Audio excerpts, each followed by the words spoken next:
let's talk about this Cardo.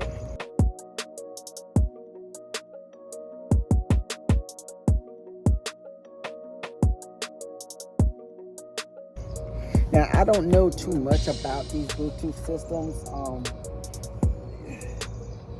I was against it at first just because I thought I wouldn't be able to hear anything really.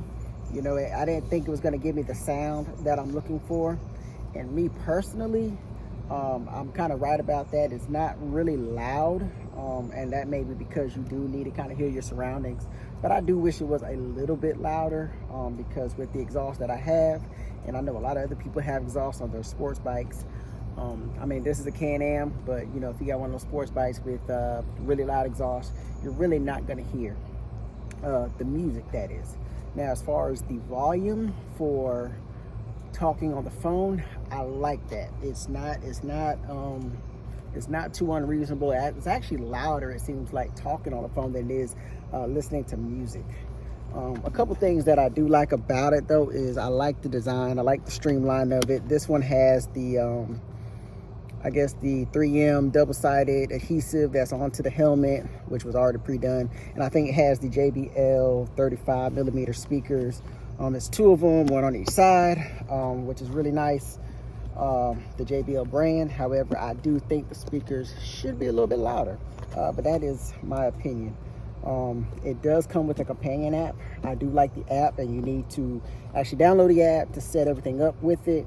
So I was able to play with some of the settings within that app. So that's really cool to have that app.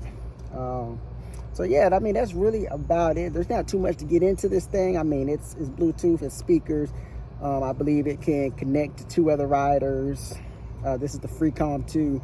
So I think it can connect to 2 other riders, and I think it might maybe have that mesh technology. I'm not 100% sure.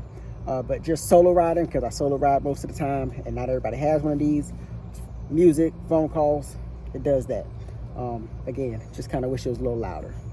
But all in all, pretty nice product. I think about $200, $199, maybe something like that. I'll put the link in the description about how to get one of these. But yeah, that's really going to be about it for that. Anyway, guys, I hope you guys enjoyed the video. If you have any questions, comments, or concerns, please comment below. I'm really more so curious about your thoughts on the Shoei and the Cardo. I'm really kind of new to all this extra, you know, helmets and Bluetooths and things like that. So this is really more of an opener to you guys, hopefully being able to comment about your thoughts on these. I would like some good discussion on these and what you really think. Do you think it's worth the money or not? Because I really just don't know. I like it, and I like that it came with this helmet. I'm just not 100% sure that I'm fully invested on buying it, but I like it. I like it. So I really want to know your thoughts on it. That's really kind of what the point of this video was, just to ramble along a little bit and talk about this, and hopefully I get some good discussion around this Cardo and around this Shoei. So anyway, guys, I hope you enjoyed the video. Please like, share, and subscribe, and we out.